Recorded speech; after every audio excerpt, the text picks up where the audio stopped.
Hello there guys and welcome back to the channel. Right, and today we're going to talk about the brand new update to AQ Season 8. It's a very minor update, nothing is changing in Glory Store or reward structure, and the only things that are changing are basically some mini bosses and bosses, and depending on the maps, obviously the changes are different. I do not know much about any map that is not map 7 since it came out, pretty much. So I'm gonna go over through the first few here very quickly without real kind of context and base of knowledge whether I can say these are good or bad changes. But for map 3, Hulkbuster's buff profile was adjusted, and he now has increased buff duration, heavy-handed, and enhanced parry, armor break. Okay, that doesn't sound too bad. Map 5, Apocalypse, all variations, buff profile was adjusted. He will now have the following buff profile: Stupefy, Stage Fright. If you do not know what Stage Fright means, then stick around till I get to map 7. I'm gonna post exactly what that node does. So we have map 5 additional change. Emma Frost's variation 2 buff profile was adjusted. She will now have the following buff profile: Powerful from afar, that sounds quite annoying. Close encounters, that sounds even more annoying. Heavy assault, and that actually sounds quite nasty for a map 5 miniboss. Right, map 6, Apocalypse was adjusted with empowered immunity, Stupefy, and Stage Fright. Map 7, right, we have changes to Apocalypse as well, and it's basically exactly the same as map 6. So you're gonna have empowered immunity, which we had before, Stupefy, which we had before, and Stage Fright instead of Vigor, I believe.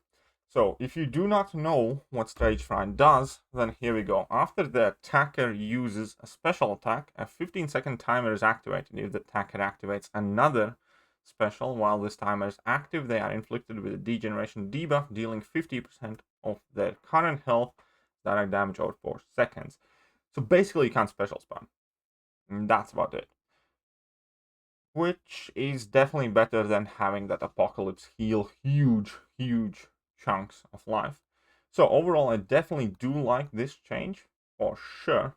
I think it's significantly better, because now, at the very least, since it's all 10 of you at the end of the map, you can just throw your champs at Apocalypse. If you don't manage to solo, any damage that you do to the boss will at least remain there.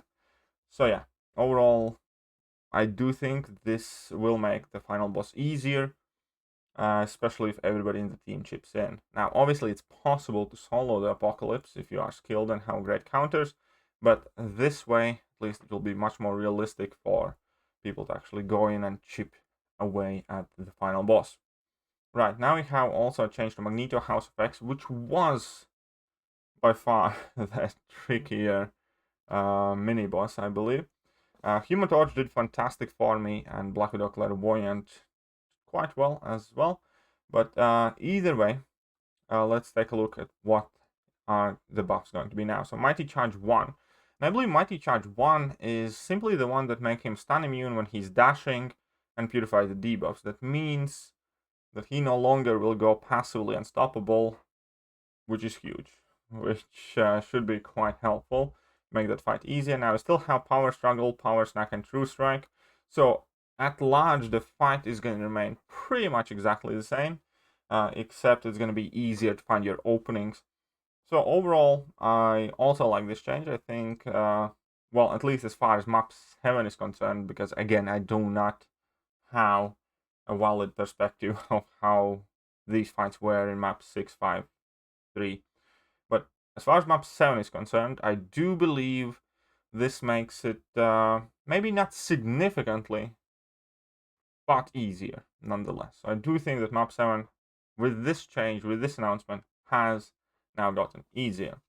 Also, the final point for map 7, Counter-Strike will no longer be present in the randomized global buff pool.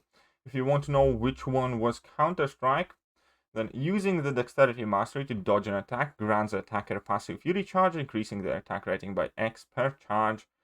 At X, Fury charges, all charges are lost, and the defender's attacks are unblockable. So basically, this was the only one that could kind of trip you off, because every other global buff didn't really have a downside to it.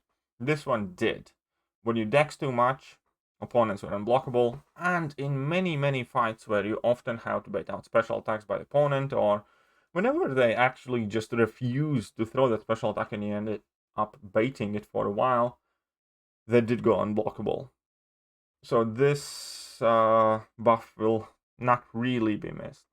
So currently we have buffs remaining that give you a fury whenever you parry, gives you a fury when you finish a combo with a different combo ending attack than before, up to 10, and also gives you a fury when you intercept. None of those have downsides, so I do think that yeah, getting rid of this buff is fair enough, kind of thing.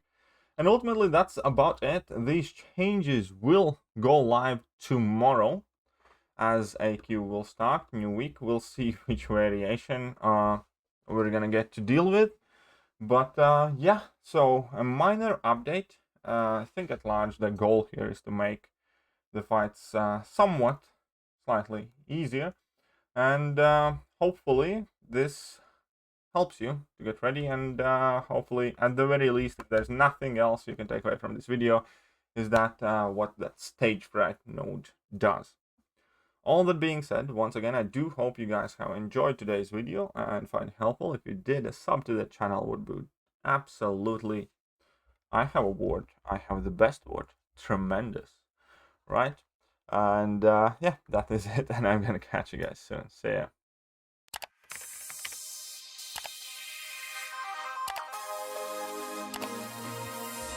Hello there guys, and welcome back to the channel. So we have all the